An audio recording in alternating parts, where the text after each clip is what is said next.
It was fall. The air was cold, the leaves were falling, and the nights felt longer than usual. The kind of nights where silence feels heavy, and even familiar roads seem unfamiliar. Someone thought it was just another quiet ride home, a routine journey he had taken countless times before. No traffic, no voices, just the sound of the wind and the hum of an engine cutting through the darkness. But fall has a way of hiding things that wait in the shadows, blending in with the fog, watching as time slowly passes. What followed that night still haunts him to this day, because some moments don't end when the night is over. They stay with you, replaying in your mind every time the air turns cold. These are not movie scenes. There are no special effects, no scripts, and no second takes. These stories happen to real people, on real roads, during real fall nights. These are 4 scary, true fall horror stories, and the first one begins on an empty highway.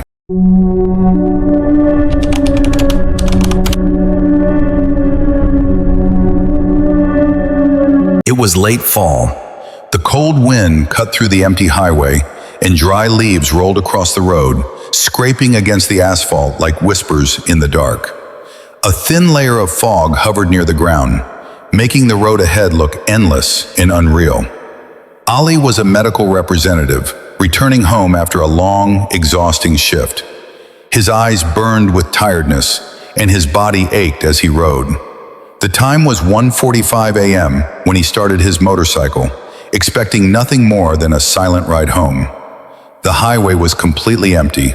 No cars, no people, just dim streetlights flickering one by one, and a deep, unsettling silence that made every sound feel louder. As he rode, Ali felt something strange, a heavy pressure in his chest, like someone was watching him. He checked his mirrors. Nothing. He tried to ignore the feeling, blaming it on exhaustion. But the sensation grew stronger with every passing second, as if unseen eyes were following his every move. A few minutes later, he saw a woman standing in the middle of the road. Ali slowed down, his heart pounding. Stopping on this highway at this hour made no sense. She was wearing white clothes, her hair covering most of her face, gently moving with the cold wind. Her body looked unnaturally still. In a soft, broken voice, she said, "Can you take me a little further?" Something felt deeply wrong.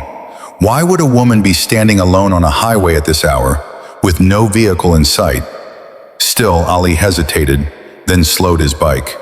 His mind argued with his fear. What if she's really in trouble? As she stepped closer, the streetlight revealed her face. Her eyes were completely black, empty, lifeless.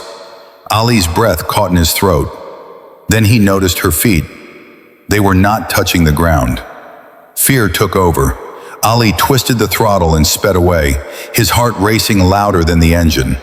But when he glanced at his side mirror, she was running beside the motorcycle, her body floating, her legs unmoving. Ali screamed and began reciting prayers out loud. The wind grew violent. Leaves flew through the air, striking his face like sharp needles. Then suddenly, silence. The road was empty again. When Ali reached home, his hands were shaking uncontrollably. He couldn't sleep. Later, he noticed blood marks near the back tire of his bike. The next morning, he learned the truth. 3 years earlier, during the fall season, a woman had died on that same highway after a late-night accident. Witnesses said she begged passing vehicles for help, but no one stopped. Locals believe that on cold fall nights, she still waits, standing on that highway, asking for a ride that never comes.